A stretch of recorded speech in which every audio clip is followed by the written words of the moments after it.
Tapi lagi-lagi seperti dikatakan Bang David, kalau diskusinya terus berjalan, mungkin hal-hal yang tadi Anda sampaikan akan disampaikan. Saya kira seperti itu. Karena apa? Karena kita mesti percaya bahwa mahasiswa itu adalah masyarakat intelektual yang ada di kampus.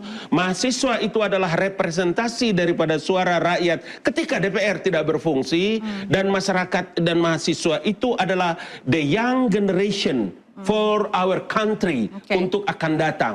Jadi tadi dikatakan Bang David bahwa setiap orasi atau mungkin pikiran-pikiran dari mahasiswa itu harus ada solusi dari apa yang ingin mereka sampaikan. Saya mau tanya Bang Pangi, seperti apa Bang? Iya, ini kan tadi saya sedikit spill yang Bang Ansilema bilang, stempel ya. Memang dulu kan Orde Baru adalah political religion, bukan religion politik, bukan agama yang disucikan, tapi ideologi yang disucikan. Pada masa itu yang disucikan adalah Pancasila. Jadi Pancasila tidak salah, tapi digunakan untuk instabilitas politik. Jadi kalau ada orang yang kritik, ada yang protes, ada yang melakukan demonstrasi, dianggap anti Pancasila, anti instabilitas, anti pembangunan. Dan darahnya boleh untuk, karena memunculkan disorder ketidakteraturan, bisa ditertibkan oleh negara. Kalau sekarang? Atas nama Pancasila. Pancasila disalahgunakan untuk menertibkan kebebasan sipil yang tadi mulutnya susah berbicara, perutnya juga agak kesulitan untuk dalam hal kebutuhan pokok. Nah, konteks ini saya kembalikan soal tadi yang disampaikan. Saya tetap orang yang komit dan konsisten. Konsistensi saya, ketauladanan itu berasal dari jauh dari kekerasan fisik. Itu saya ikut. Saya nggak akan geser itu. Bahwa itu memang salah, membubarkan itu nggak boleh. Kita nggak bela. Nah, itu nggak kita bela, kita lepas. Cuma persoalannya, apakah tidak... Sebentar, membubarkan diskusi itu yang dilakukan oleh mahasiswa itu tidak boleh? Itu tidak boleh dibenarkan. Sampai kiamat nggak boleh dibenarkan. Karena itu keluar dari asas-asas demokrasi itu tadi. Nah, kalau kemudian kita geser lagi ini, bentangan empirisnya, lapisannya, itu oke, kita lepas lagi. Ini kan distrust yang mungkin dibiarkan terlalu lama.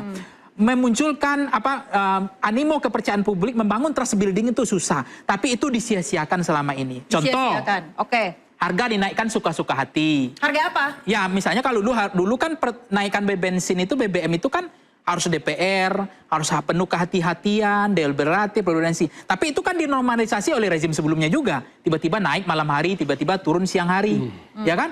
Itu kan kemarin itu dicicil, ditabung dulu nih. Tiba-tiba minyak kita diumumkan naik. Mau menaikkan minyak kita aja diumumkan. Yang diumumkan itu bukan bego Bang Ali. Yang diumumkan itu kalau minyak kita turun kan. Apa yang diumumkan? Itu kan menabung lagi. Habis itu menterinya ngancam-ngancam. Mau lawan rakyat. Ya kan? Suka nantang-nantangin rakyat. Siapa yang termasuk tadi Menteri Nusron tadi. Ya kan?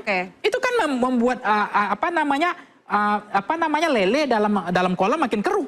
Ada lele makin keruh. Jadi maksud Anda ini adalah kumpulan kemarahan dari masyarakat. Dicicil lagi adalah negara rakyat udah bayar pajak luar biasa. Mulai dari pajak jual beli, pajak kendaraan, pajak bangunan, pajak kita beli token listrik, pajak restoran, ya kan, pajak BPATB. Pokoknya banyak, cuma satu pajak yang nggak dipungut rakyat, pajak kita cebok aja nggak, ya kan? Tapi ketika uang yang begitu besar ini, yang begitu besar dikelola oleh negara, tiba-tiba digelontorkan dalam satu program yang mulia dan baik, tapi tanpa tata kelola yang penuh kehati-hatian, tanpa deliberatif, tanpa riset, tanpa KPI yang jelas, kemudian sangat berani gelondongan. Tidak ada autopilotnya, pilot projectnya. Nah, ini bentar, ini menarik ini sebenarnya. Intinya, kita tidak punya banyak waktu. Ini duit rakyat dihambur-hamburkan begini kan, akhirnya mungkin ini yang membuat mahasiswa ini sesuka-suka hati nih. Nah, tiba-tiba ada undang-undang yang ketok palu saja, nggak ada pembahasan ini, nggak ada rakyat. Ini mungkin jadi menurut saya ya ada kesalahan karakter dari politisi. Tabungan ada dulu bencana nasional, tetapkan dong. Ngotot pemerintahnya nggak mau, tapi kemarin dikucurkan juga akhirnya. Ini ditabung terus, dicicil terus. Nah, ada juga kemarin BPJS mau dinaikkan lagi, nggak ada otaknya. Rakyat lagi susah. Iuran aja. Ini menarik sebenarnya. Tapi Mbak intinya. Jadi membuat ini yang tidak terkenal ini generasi strawberry menurut saya. Dalam konteks mungkin bacaan bukunya banyak, tapi emosinya ini kan generasi liar juga. Baik, saya ke Bang Abalin. Bang Abalin, Anda sebagai politisi Golkar seharusnya seperti apa politisi? Saya pertama terus terang ingin menyampaikan bahwa sungguh saya sesalkan ya. saya sesalkan acara itu bisa begitu bubar dengan tidak ada satu konklusi yang bisa didapatkan dari kedua belah pihak. Kita tahu bahwa teman-teman menteri itu adalah kawan-kawan seangkatan seperti tadi dibilang Bung David, kemudian Ansi juga, itu adalah teman-teman aktivis. Paling tidak tanggung jawab kita sekarang adalah tetap harus bisa menjaga komunikasi dan dialog. Kita harus mendukung mereka untuk sukses, sebab kalau mereka gagal, itu adalah kegagalan generasi kita. Suka atau tidak suka seperti begitu. Sebentar, mendukung program yang sedang mereka buat. Iya, dia harus tetap diberikan move, didorong untuk bisa menjalankan amanah sebagai anggota kabinet dengan baik. Di samping, kenapa tadi saya bilang saya sesalkan, karena setidaknya kemarin itu mereka harus bisa mendapatkan penjelasan tentang pertama pemborosan terhadap anggaran pendapatan belanja negara yang terkait dengan program MBG. Bahwa setidaknya dia bisa menjelaskan bahwa setelah Presiden menerima 5 tuntutan dari masyarakat itu, salah satu yang paling penting yang bisa mereka jelaskan itu adalah bagaimana Presiden punya perhatian terhadap tata kelola MBG setelah pimpinan MBG Tapi lagi-lagi seperti dikatakan Bang David, kalau diskusinya terus berjalan mungkin hal-hal yang tadi Anda sampaikan akan disampaikan. Saya kira seperti itu. Karena apa? Karena kita mesti percaya bahwa mahasiswa itu adalah masyarakat intelektual yang ada di kampus. Mahasiswa itu adalah representasi daripada suara rakyat ketika DPR tidak berfungsi. Dan masyarakat dan mahasiswa itu adalah the young generation for our country untuk akan datang. Jadi Kenapa saya harus bilang begitu, Ayah? Pangi, Ansi, saya dan David, kita punya tanggung jawab. Dalam semua agama bilang begini bunyinya. Didik dan binalah generasimu, karena mereka akan hidup pada zaman yang berbeda dengan di mana kalian hidup. Mereka tidak hidup seperti kita di zaman 98. Dia hidup pada zaman yang berbeda. Saya masih ada tanda pistol, saya masih ada tanda kepala bocor pada zaman itu. Kalau abang buka, menjadi aktivis. Iya, kan begitu. Jadi maksud saya, kita punya tanggung jawab untuk bisa menyampaikan pesan-pesan penting. Paling tidak narasi penting yang harus dibangun, yang harus bisa untuk memberikan motivasi tersendiri bagi generasi baru. Jadi apa yang salah dalam diskusi kemarin, Bang? Tidak ada yang salah. Waktunya tidak boleh saling menyalahkan menurut saya. Waktunya kita adalah saling untuk mengevaluasi. Pemerintah ini bukan malaikat. Pemerintah ini manusia biasa yang bisa salah, bisa juga benar. Kalau dia salah, kita harus tidak boleh menyalahkan. Tapi menurut Anda apa yang kurang berarti? Yang kurang adalah kita harus membangun kebiasaan budaya berdialog. Dialog kemarin para menteri dengan mahasiswa itu satu acara yang luar biasa. Saya kurang paham siapa yang membuat acara itu, tetapi konsep dialog adalah konsep yang penting. Dan yang kedua, kalau kita tidak membicarakan... Tapi tadi Anda katakan bahwa menyampaikan pikiran harus ada tanggung jawab, harus bertanggung jawab. Saya ke Bang Ansi, Bang, menyampaikan pikiran harus bertanggung jawab. Ayah, tidak adil kalau kita menyimpulkan peristiwa kemarin yang terjadi di UGM hanya melihat kasus kemarin itu. Jadi kita harus melihat sudah ada kumpulan-kumpulan. Lebih artinya panjang, tabungan, bentangan. Lebih komprehensif. Mahasiswa itu datang dengan titik keresahan, dengan kekecewaan. Mahasiswa itu datang dengan keresahan yang sudah menumpuk. Terhadap apa? Terhadap berbagai praktek penyelenggaraan kekuasaan negara. Mereka datang, mereka sudah dengan pertanyaan-pertanyaan bahwa ketika bicara Tapi tidak ada pertanyaan, Bang. Sepertinya kemarin itu bahkan Pak Nusron saja mengajak mereka ke Papua, tapi tidak ada respon.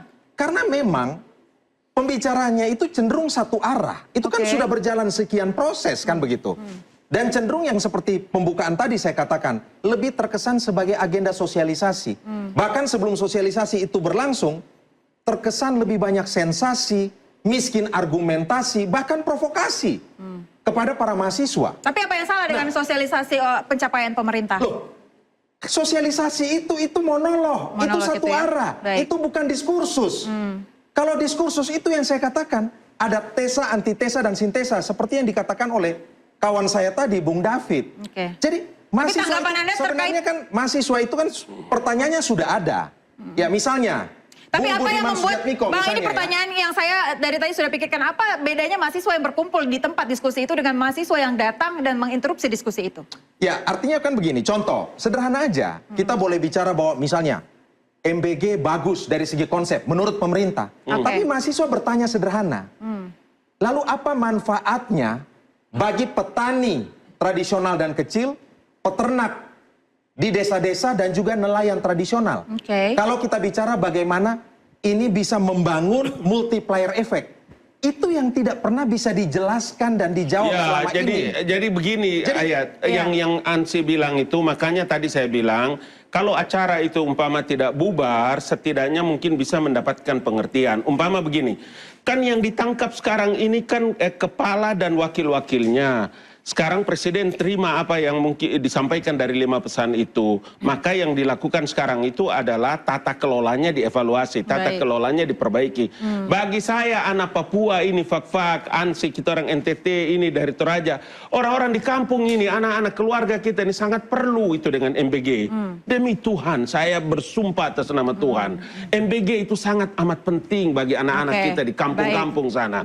Jadi saya kira ini... Kalau di kampung kan berarti... Itu kan ada prioritas, ada pilot project, misalnya 3T, kan begitu. Ini kan yang terjadi satu Indonesia. 3T ini yang sekarang lagi dilakukan dipertanyakan oleh mahasiswa-mahasiswa, termasuk mahasiswa UGM, ITB, dan seterusnya, Abang. Nah, makanya begini kemarin, kalau umpama acara itu tidak bubar, saya punya keyakinan penting bahwa Pak Nusronnya, Pak Sugiononya, Pak sahabat kita Sudaryono, Budiman Sujatmiko akan bisa menjelaskan bahwa tata kelola maka MBG itu akan pasti dilakukan perbaikan. Kenapa? Karena itu penting. Menurut saya itu adalah agenda nurani seorang presiden yang melihat rakyatnya di daerah-daerah, anak-anak sekolah untuk kepentingan masa depan generasi baru. Saya tambah dikit dari Bang Ali ya. Jadi sedikit saja Pak intinya. Iya, jadi gini.